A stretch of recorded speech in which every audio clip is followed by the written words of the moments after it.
ஃப்ரூக்ஃபீல்ட்ஸ் வணிக வளாகம் மற்றும் ஹெல்ப் த பிளைண்ட் ஃபவுண்டேஷன் அமைப்பு இணைந்து பார்வையற்ற மாணவ மாணவியர்களுக்கு பல்வேறு பயிற்சி வகுப்புகளை வழங்கி வருகின்றதாக ஹெல்ப் த பிளைண்ட் ஃபவுண்டேஷன் அமைப்பின் அறங்காவலர் நடராஜ் சங்கரன் தெரிவித்தார். கோவை ஃப்ரூக்ஃபீல்ட்ஸ் வணிக வளாகத்தில் இன்று செய்தியாளர்களை சந்தித்து பேசிய ஹெல்ப் த பிளைண்ட் ஃபவுண்டேஷன் அமைப்பின் அறங்காவலர் நடராஜ் சங்கரன் கூறியதாவது, ஃப்ரூக்ஃபீல்ட்ஸ் வணிக நிறுவனம் தனது சமூக பங்களிப்பை அளிக்கும் வகையில் ஹெல்ப் த பிளைண்ட் ஃபவுண்டேஷன் என்ற அமைப்புடன் இணைந்து பார்வையற்ற மாணவர்களுக்கு கடந்த 2018ஆம் ஆண்டு முதல் கல்வி, இயக்கம், வேலைவாய்ப்பு பயிற்சி ஆகியவற்றை வழங்கி பல்வேறு நிதி உதவிகளை வழங்கி வருகின்றது. இதனால் கோவை மட்டுமின்றி மதுரையிலும் பார்வையற்ற மாற்றுத்திறனாளி மாணவர்கள் பல்வேறு பயிற்சிகளை பெற்றுள்ளனர் எனவும், கடந்த 2018ஆம் ஆண்டு முதல் 2021ஆம் ஆண்டு வரை 70 மாற்றுத்திறனாளி மாணவர்களுக்கு கணினி திறன், ஆங்கில மொழி பயிற்சி, இயக்கம் உள்ளிட்ட பல்வேறு பயிற்சிகளை வழங்கி வேலைவாய்ப்பு திறனை மேம்படுத்தி உள்ளதாகவும், இதன் மூலமாக பல மாணவர்கள் தமிழகத்தின் முன்னணி நிறுவனங்களில் பார்வையற்றவர்கள் செய்யும் அதே பணிகளை செய்து வருகின்றனர் என்றார்.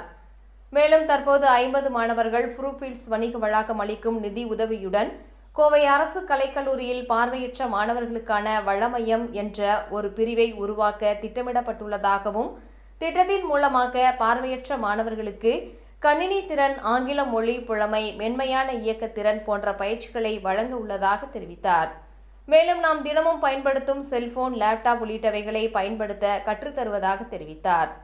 இந்த செய்தியாளர் சந்திப்பின் பொழுது ஃப்ரூக்ஃபீல்ட்ஸ் வணிக வளாகத்தின் முதன்மை செயல் அதிகாரி Ashwin Balasubramaniam, help the blind foundation அமைப்பின் டீம் லீடர் ஜெகநாதன் மற்றும் தன்னார்வலர் பொன் மீனாட்சி மற்றும் பார்வையற்ற மாணவ மாணவியர்கள் கலந்து கொண்டனர் என்பது குறிப்பிடத்தக்கது. என்னுடைய பேர் நடராஜ் சங்கரன். நான் ஹெல்ப் த பிளைண்ட் ஃபவுண்டேஷனில் ட்ரஸ்டியாக இருக்கேன். நாங்கள் ஒரு 3000 காலேஜ் ஸ்டூடெண்ட்ஸுக்கு ஸ்காலர்ஷிப் சப்போர்ட் பண்ணுறோம் 14 மாநிலங்களில் இந்தியாவில். அது தவிர ஒரு 700 ஸ்டூடெண்ட்ஸுக்கு நாங்கள் ஸ்கில் டெவலப்மெண்ட் ட்ரைனிங்னு சொல்லி ட்ரைனிங் சென்டர் வச்சு அதில் நடத்திட்டுருக்கோம். அவங்களுக்கு அதில் கம்ப்யூட்டர், கம்யூனிகேஷன், மொபிலிட்டி ட்ரைனிங், அப்புறம் எம்ப்ளாயபிலிட்டி ஸ்கில்ஸ், சாஃப்ட் ஸ்கில்ஸ் அதெல்லாம் சொல்லிக் கொடுக்குறோம். நிறைய டோனர் சப்போர்ட் பண்ணுறாங்க. அதில் கோயம்புத்தூரில் இருக்கிற ப்ரூக்ஃபீல்டு நிறுவனமும் கடந்த 5 வருஷமாக எங்களுக்கு பண உதவி பண்ணுறாங்க. அவங்களுடைய சப்போர்ட்டில் மதுரை அப்புறம் கோயம்புத்தூரில் கடந்த 5 வருஷமாக கிட்டத்தட்ட ஒரு 250 ஸ்டூடெண்ட்ஸுக்கு ஸ்காலர்ஷிப் கொடுத்துருக்கோம், ஸ்கில் டெவலப்மெண்ட் ட்ரைனிங் கொடுத்துருக்கோம். நிறைய ஸ்டூடெண்ட்ஸு படித்து முடித்து நிறைய கம்பெனிகளில் அமேசான், காக்னிசன்ட், அப்புறம் சிஸ்கோ அதை மாதிரி நிறைய கம்பெனிஸில் வேலைக்கும் போயிட்டுருக்காங்க இப்போது. ஸோ இந்த மாதிரி இந்தியாவிலேயே நிறைய கண் பார்வையற்ற மாணவர்கள் இருக்கிறதுனால பொதுமக்கள் அதுக்கெல்லாம் முன்னுதாரணமாக உங்களுடைய ஆதரவையும் சப்போர்ட்டையும் தரணும்னு கேட்டுக்கிறோம். நன்றி, வணக்கம்.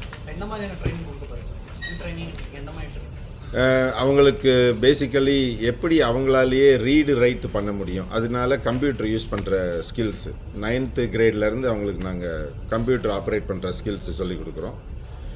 அதுக்கப்புறம் அவங்க ஸ்க்ரைப்னு சொல்லக்கூடிய அந்த ஒரு புஸ்தகத்தை படிக்கிறதுக்கோ இல்லை அவங்களே எக்ஸாம் எழுதுறதுக்கோ ஒரு ஆள் தேவைப்படுது. அது இல்லாமல் அவங்களே பார்வை இருக்கிறவங்க மாதிரி எப்படி கம்ப்யூட்டர்லேயே அவங்க படிக்கலாம், கம்ப்யூட்டர்லேயே எப்படி அவங்க பரீட்சை எழுதலாம், அதுக்கும் சொல்லிக் கொடுக்குறோம். அது தவிர கம்யூனிகேஷன் ஸ்கில், ஏன்னா ஜென்ரலாகவே அவங்க நிறைய வளரும் போதே எது அவங்களால பண்ண முடியாதுன்னு கேட்டே வளர்ந்துருப்பாங்க. அதுக்கு பதிலாக என்னால் என்ன பண்ண முடியும், எப்படி அவங்களுடைய திறமையை வெளிக்காட்டுறது அப்படிங்கிறதையும் சொல்லிக் கொடுக்குறோம்.